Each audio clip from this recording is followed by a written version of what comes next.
Welcome back to Journey Mappers. Today we have a great guest here by the name of Jack Andrews. Today he's going to share a little bit about his career journey and talk a little bit about how he's transitioned from college and where he is today. Hi, Jack. Could you share a little bit about your journey with us and just tell us about your background from OU and where you are right now? Yeah, thank you for having me on. My name is Jack Andrews. I am a software test engineer at Delphinus Medical Technologies. At Delphinus Medical Technologies, we make a ultrasound tomography system for dense breast screening. So it's an alternative, a supplementary screening to mammography to address an unmet clinical need.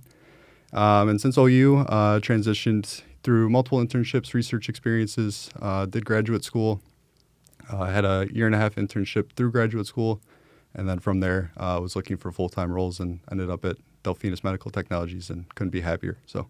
Nice. Okay. Well, I know you said that you did some internships. Can you tell me a little bit about those internships? Yeah, at Oakland, I started off my freshman year in a chemistry research laboratory. Kind of started off college thinking I wanted to do more of the life sciences, the chemistry, the biology. So started off there. And after that experience, kind of wanted to try out the engineering, just try different experiences, see what I liked.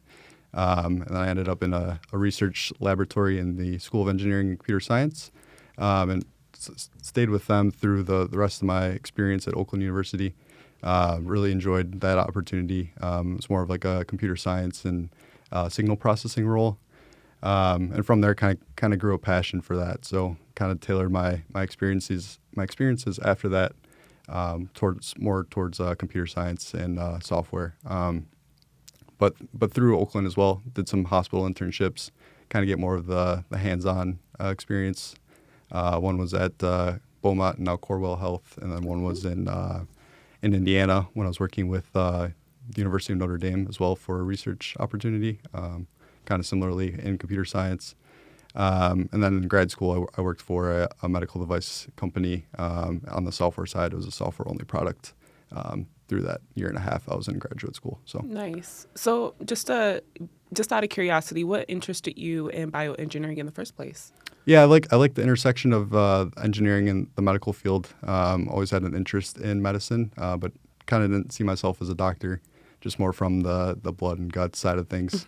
Kind of enjoyed more of the physics and the math of, I guess, engineering and science. So kind of tailored my career towards that. And I've enjoyed it since, and very interested to continuing my career along that medical device journey. So awesome. No, I always found that to be like you said, an interesting intersection, like how like you could have that interest in the medical field, but also specifically in engineering. Yep. So I think that is just interesting within itself, and the fact that you get to continue that journey outside of college is amazing, or at least some kind of facet of it is amazing. Yep. So I know you talked a little bit about your journey throughout college and where you are today. Could you tell me about some skills that you've gained, hard skills and soft skills? Yeah, starting out as a freshman, kind of starting off from scratch with the hard skills. So I learned quite a bit, drink out of a fire hose quite quickly. So from the hard skills perspective, kind of learned the experimental design, those sort of things from the chemistry lab, from the signal processing lab here at Oakland. Learn more of the software side, some buzzwords of artificial intelligence and deep learning and those things. And just as I progressed through my experience at Oakland, my undergraduate career, kind of just kept building upon those hard skills. And then from the soft skills side, I'd say more the internships helped with that, and just continuing that on currently to trying to enhance my soft skills. Working on more of my emotional intelligence, communication skills, and leadership now. Trying to just become a better leader within the medical device industry as I progress through my career. So, how would you describe like the culture? I know you said that you've had to kind of like hone some of those like soft skills. Like, what about the culture kind of like defines some of the skills that you've had to develop itself within your specific industry, I guess? Yeah, I think the engineering field and just the medical device industry, at least in my current experience and my past experiences, has allowed me to kind of hone my own skills. Kind of lets younger people earlier in their career to be a leader within themselves and kind of grow and flourish, starting out. So it's been a great experience so far, having that responsibility early on. And then just the contrasting experience of like a larger company and a smaller company now, kind of see different sides of that. But both have been really strong experiences for my career to learn how to be more of an individual contributor and more of a leadership within my early career. So, do you feel like the transition between like a larger and a smaller organization has allowed you to become more innovative, or like has required you to become more innovative in certain situations? Yeah, I think both have opportunities for different options. The larger company, it was an internship, so maybe some of that experience was because I was an intern, but I did feel that there was opportunities to contribute well, just based on kind of the responsibilities they gave me. But in the smaller company too, being there a year and a half, kind of progressed as I learned my technical skills and got my foot in the door that I can kind of contribute where I need to and help the organization. So nice.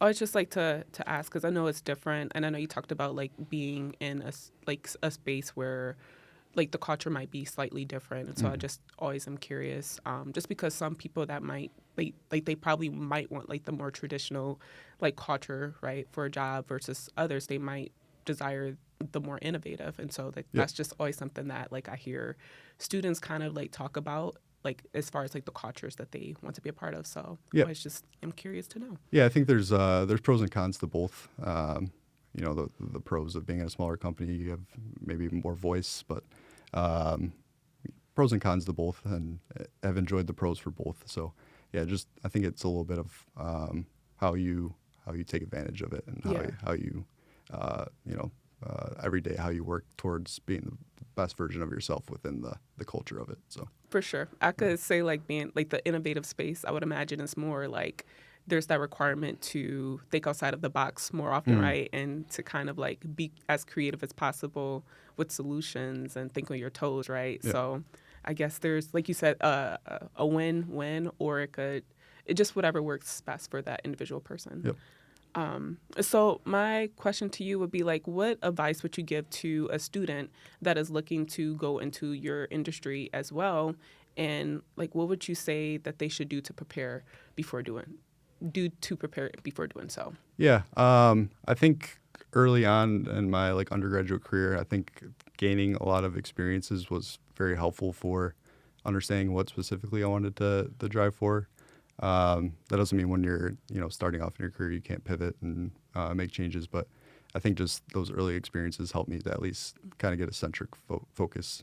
Just starting off in the chemistry lab, I thought I wanted to be more of a chemist or a biologist, and now they're kind of doing the opposite of more on the software side. So I think, just early on, those experiences really can help carve out what you want to do. And then once you're in that starting role, you can carve it out a little bit further. But just gaining as much skills and on the technical side and on the soft skills side, working with different people, unique people in each situation has been very helpful for my early career. So that's awesome. So it sounds like you got to like kind of explore careers. Is would you say that is the case throughout your college experience? Yeah, I would say so. And it's been dynamic. You're only with a research lab maybe a year, or an internship for 4 months or a summer. So you have to get in, learn people quick, and work on one project and kind of make the most of it. So I think doing many different things was very helpful for me, from both understanding what I want to do, but also just learning how to work with different people very quickly, and then gain those technical skills in a lot of different assets. So. No, that's awesome. And I love that you also talked about like how like you learned what you really wanted to do, even though it was different from what you expected, or you deviated from what you initially expected. Mm-hmm. Like, I think that a lot of people are like fearful of that. It's just like, oh, if I've like studied this, or if I started this, I have to like finish this, or I have to continue down this specific route. Yep. Like, so I think that's awesome that you were able to say like, hey, like I realized this about myself and I'm deciding to pivot. Yeah. So I would say the only failure is not doing it when you're young. So just trying and figuring it out by doing and putting yourself out there is the best path forward. So right, and isn't that what college is for? Exactly. Like I can't tell you how much exploring I did during my college days, just trying to figure out like, is this what I even like? You know. So thank you for sharing that. Yeah. And then I also wanted to ask, like, what resources would you advise students that are looking to go in your field? Like, what resources would you advise for them to either look into or utilize before doing so? Yeah, I do a lot of just LinkedIn searching. If there's a person that I want to aspire to, say I want to be the CEO of a medical device startup, I would look at where they started and how they got there. Even message them on LinkedIn, just say I'd like to connect with you to stay up to date on your posts and things of that nature. My internship in graduate school kind of worked in that manner. Just reached out to someone I was interested in. They were the manager of a software product in Ann Arbor, and it worked out to get an internship through that. I wasn't expecting an internship, but just kind of putting yourself out there. So utilizing LinkedIn from that perspective and kind of understanding where people go from early on in their career to where they are, just based on what you're interested in. And then at Oakland University, the career services team was very helpful for me. They kind of kept me grounded when I was nervous about where I would go as a student, and maybe not understanding that my experience as a freshman or a sophomore would get me to where I am today. So they were very helpful and keep me grounded and helping me find opportunities that were out there. So. And if you don't know where your career and life design or career services team is, most definitely feel free to check the Handshake website or the OU website, and we can help you out. But my last question for you is there anything that you would do differently, knowing what you do know now? Yeah, that's a great question. I don't think I would. I think all the failures and successes brought me here today. I mean, there's probably an optimal Jack out there somewhere, but I appreciate the life I have and the experiences I've gained. So yeah, the failures and the successes were all important. I learned from my failures and more failures than successes, but it's got me here today. And yeah, just working every day to be the best version of myself in my early career, be the best software test engineer I can. Yeah, overall. Yeah, everything you do, just gotta keep that positive mindset. And All right. Well, thank you, Jack, so much for being a part of this podcast today. It was a pleasure speaking with you and learning more about your journey. So thank you so much for your time. yeah, thank you for having me on. And like I mentioned, career services was a big asset to me as I was an undergraduate student. So always happy to give back to career services and Oakland University as a whole. So thank you very much for having me today. As Jack said, please feel free to reach out to us at Career and Life Design, and feel free to message him on LinkedIn or add him as a connection on LinkedIn. But for now, thank you so much for tuning in with us with Journey Mappers Podcast, and we'll see you next time.